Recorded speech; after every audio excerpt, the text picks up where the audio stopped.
Stanley wasn't the type to sit still or follow the rules.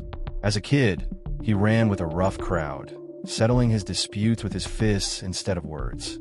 School didn't interest him. He preferred the lessons taught in back alleys and on street corners.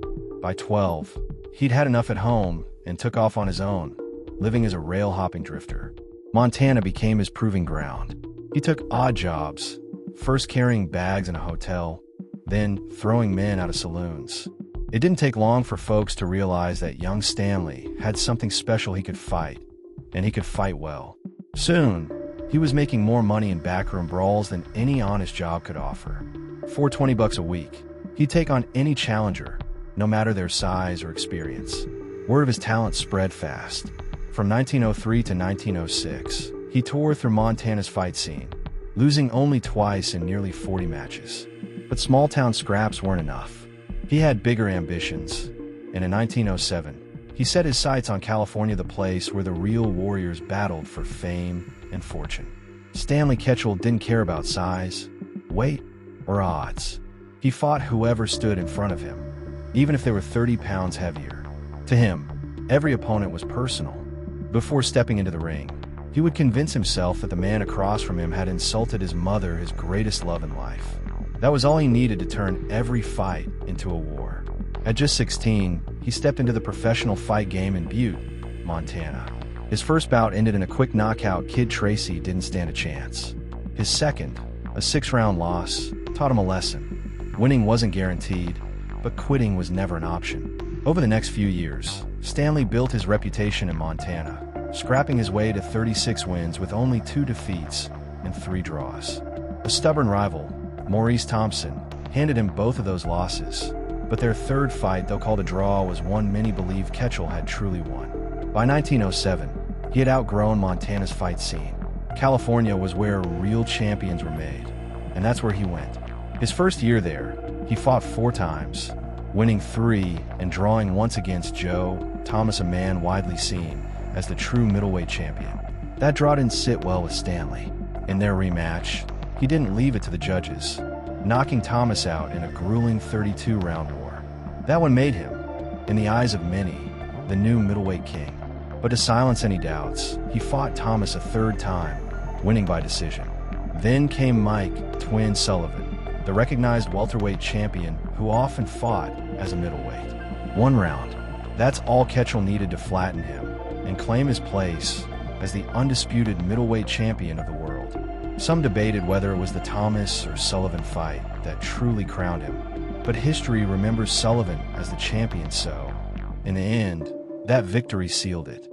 Stanley defended his title like a man who never intended to let it go. He knocked out Sullivan's twin brother, Jack, in 20 rounds. He outworked Billy Papke over 10 rounds, and then crushed Hugo Kelly in 3.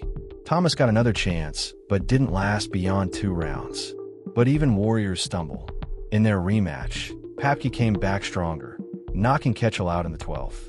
That loss lit a fire in Stanley, and when they met again, he took his title back with an 11th round knockout. In 1909, he squared off against the slick and crafty Philadelphia Jack O'Brien. For most of the fight, O'Brien had his way, picking Ketchel apart. But in the later rounds, Stanley did what he did best. He fought like a man possessed. He sent O'Brien to the canvas 4 times before the final bell. When it rang, O'Brien was out cold, his head slumped in the resin box. But under New York rules, the bell had saved him, and the fight was ruled a no decision. A few weeks later, Stanley left no doubt, knocking O'Brien out in 3. Papke came back for one last shot. It was a brutal, bloody war fought in the middle of a thunderstorm. Neither man backed down, but after 20 rounds, Ketchel was the one left standing with his title still in hand. His final great battle came in 1910 against the feared Sam Langford. They fought toe-to-toe for 6 rounds, each man showing incredible power. There were no knockdowns, and both looked ready for more when it ended. The decision went to Langford, though some argued it could have gone either way. A rematch was discussed, but it never came to be. Stanley Ketchel was never just a fighter, he was a storm. He didn't care about weight classes, reputations, or expectations. He stepped into the ring with fire in his heart and bad intentions in his fists. And more often than not, he left as the last man standing. Stanley Ketchel wasn't afraid of giants. In 1909, he stepped into the ring against the biggest and baddest of them all, Jack Johnson, the heavyweight champion of the world. It was a fight that had the makings of a real-life David and Goliath. For months, rumors swirled that Ketchel and Johnson were more than just opponents. They had shared late nights, wild parties, and a love for women. Some even claimed the fight was supposed to be a staged affair, stretched out to 20 rounds to keep the paying crowds entertained. But when the bell rang, something shifted. By the 12th round, Ketchel saw an opening and unleashed a thunderous right hand. Johnson hit the canvas. The crowd erupted. Was the impossible about to happen? But Johnson wasn't finished. He got up, dusted himself off, and delivered a devastating uppercut that put Ketchel to sleep. The punch was so brutal that when Johnson removed his glove, he found Ketchel's teeth lodged inside. A year later, Ketchel was worn down. The fast life had caught up with him, and he needed time to recover before chasing another shot at Johnson. He retreated to the Missouri ranch of his friend R.P. Dickerson, hoping to rest and rebuild. But rest was the last thing fate had planned for him. Dickerson had recently hired a cook, Goldie Smith, and a ranch hand, Walter Dipley. The two claimed to be husband and wife, but in truth, they had just met a month prior. One morning, Ketchel caught Dipley beating a horse and scolded him. Dipley didn't take kindly to being put in his place. He wanted revenge. The next day, as Ketchel sat down for breakfast, Goldie positioned him with his back to the door.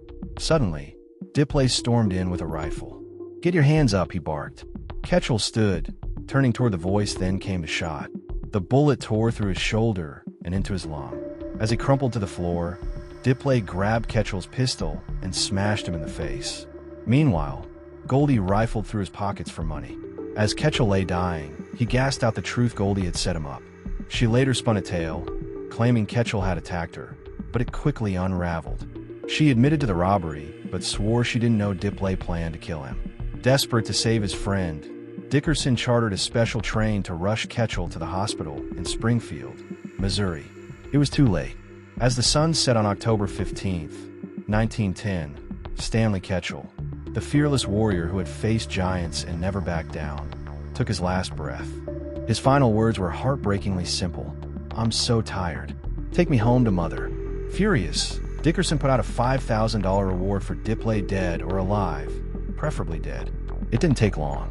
The coward was found hiding in a nearby farmhouse the next day. He and Goldie stood trial in 1911. Both were convicted of robbery and murder. Goldie's murder charge was later dropped, and she served just 17 months behind bars. Dipley, the man who killed a champion from behind, served 23 years before being paroled. He died in 1956, long forgotten. But Stanley Ketchel, he was never forgotten. His legend, like the punches he threw, still echoes through time.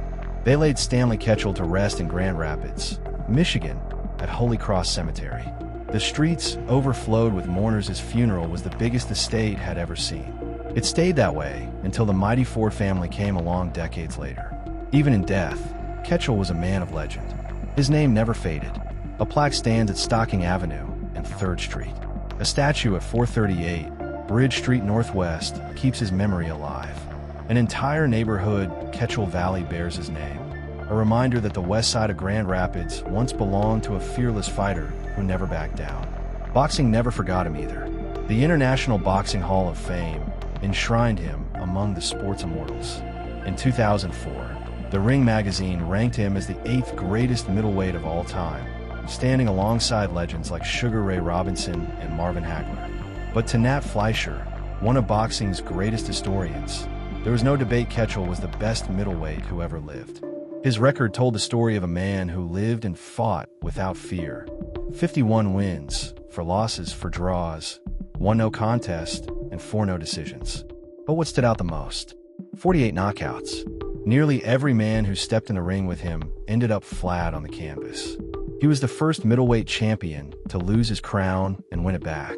But more than that, he was a fighter in every sense of the word. Stanley Ketchel didn't just throw punches, he carved his name into history with every swing.